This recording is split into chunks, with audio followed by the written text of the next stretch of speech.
tiling and offset. And I'm going to pass this into the UV. And then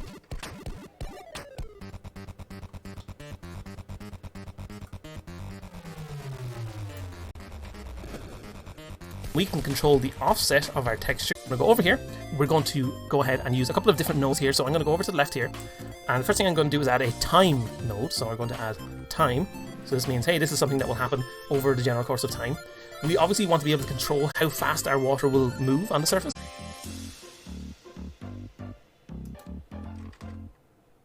Not sure why it like freezes like that in the air, like why it doesn't show. Okay, there. Yeah, why does mine do that? See, it just sort of slopes away and disappears forever. Might have to do with this.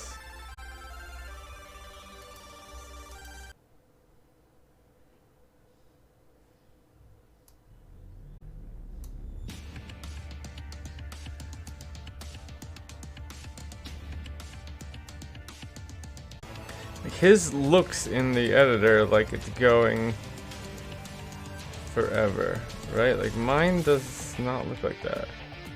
I do not know why. So if I disconnect this, delete, it looks like that. Reconnect it into here. So what should happen when the connection with the human is broken? My idea is that the player catches up to the human. When the player catches up, the human has died, something less dramatic. And the dog lies by their side, fade to black, and the player goes back to the last checkpoint.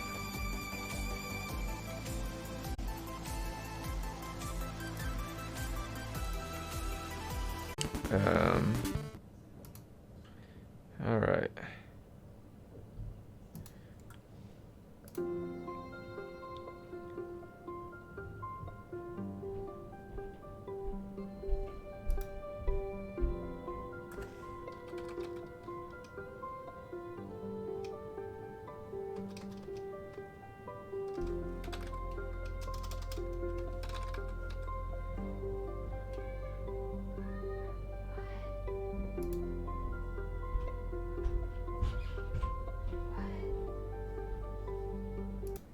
Alright, I like it.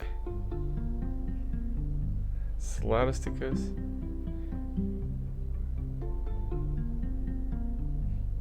Is there a leitmotif in here?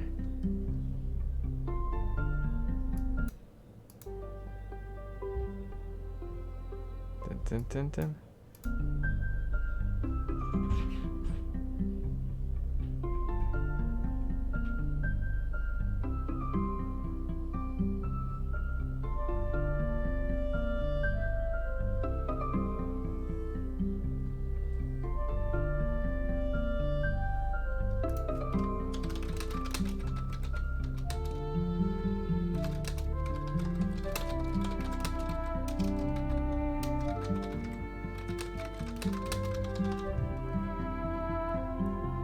Where did this dog come from? When did the dog get in there?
Let's take one more look at it. How's it look?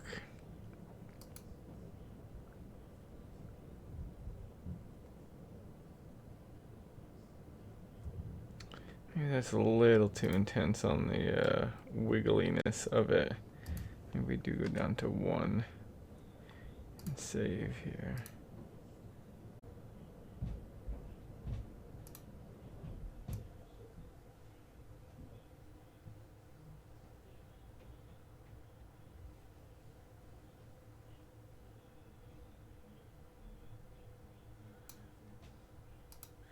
Maybe 1.5.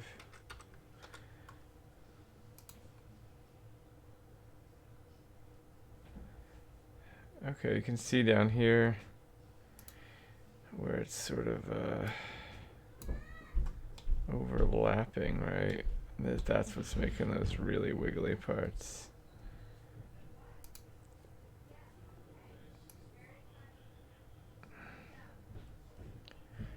I think that looks alright though.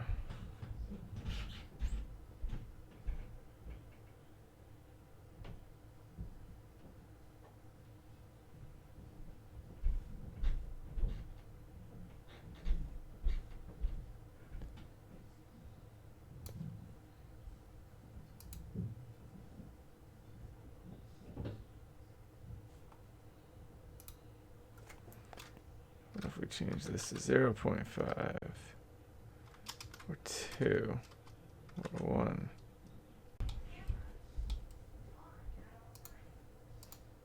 If I save this again, we should get on our scene view over here, we get our, at the moment it looks blank and like nothing, because if I drag the shader graph down here and go back into our water shader and go to our reflection, we now have no water texture being assigned in here. So if I pop that on, we now get, so this is part of why we were getting all those dashed lines across the surface here as well, was because we had no water texture, but that was still not what we wanted. But now that we have the water texture assigned, you can see we now have a bit of refraction happening. So if I go ahead and play the game here, and I'll actually maximize it as well, just so we can see things a little bit better. You can see as I move along, you can see the character is changing and being affected by the ripples on the water. So we now have the start of our water effect working. That's the basics of our water effect in place, of course. But water, we all know, doesn't just stand still. It does not move. We want our water effect to move on the surface. So we're going to make it move over time. So to do that, we're going to go over here. We're going to go ahead and use a couple of different nodes here. So I'm going to go over to the left here. And the first thing I'm going to do is add a time node. So we're going to add time. So this means, hey, this is something that will happen over the general course of time. We obviously want to be able to control how fast our water will move on the surface. So I'm going to add another variable, another vector1, that we'll call water speed. And again, by default, I'll have this at, I'm actually going to have it at 0.1 by default.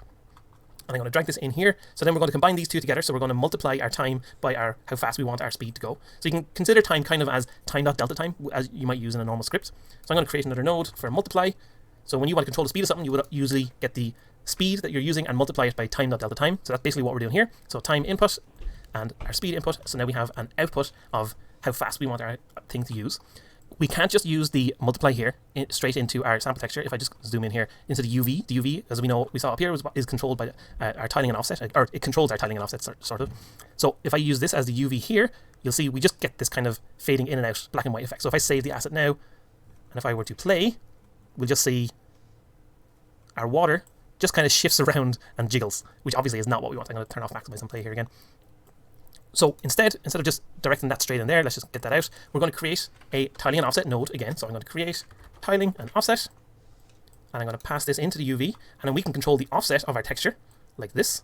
So now you can see we're starting to get a ripple effect going. So I can save this, and if I press play now, you can see, oh, we're starting to get a bit of a ripple action going on. And this works quite nicely. I kind of like how this looks, but basically what's happening here is we're just repeating the same texture over and over again. We can make it even more interesting by sort of randomizing a bit more this ripple effect. So I can stop this running here. Let's go back in here. And we're going to create a noise effect. So I'm going to go here, I'm going to create another node called gradient noise. So we'll do a search. You can see there's a couple of other different types of noise you can use as well. But we're going to use a gradient noise, and it creates this little effect here. I'm going to control this on the x-axis so we can make this zoom in to be different kind of sizes here. I'm going to zoom it in to be, let's say about 3-ish. Let's just set it as 3.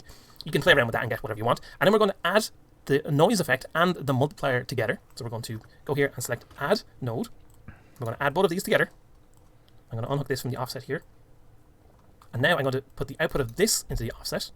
So now you can see we get this kind of cool rippled effect. So we're using the texture that we had rippled, and we're using the the gradient noise that we have here and combine them together to get this kind of more complicated looking water surface. So we can play around with this as well. You can obviously increase it really high, gets way more complicated, and we can pull it way down low, and it returns to the sample texture that we had before. So you can combine them in interesting ways and kind of do whatever you want. And this, you can see here, we could also use another texture if we wanted here and stuff like that, but we're just going to stick with this nice little gradient noise that we have. So now I can save this out, and now we have a completely dynamic water surface that we're using.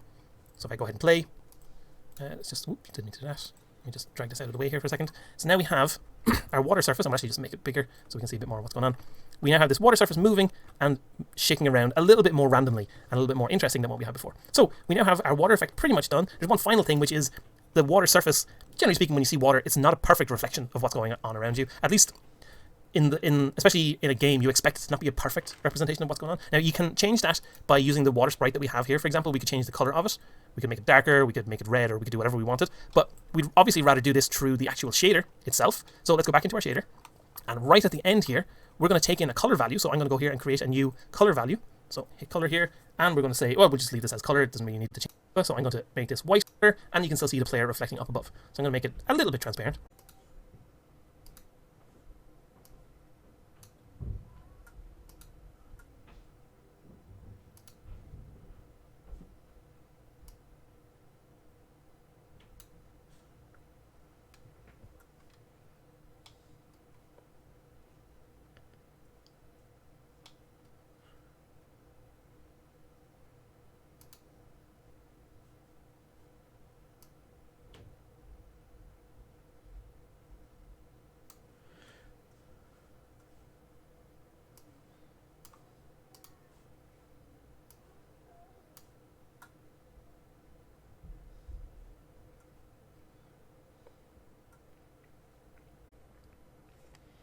Alright.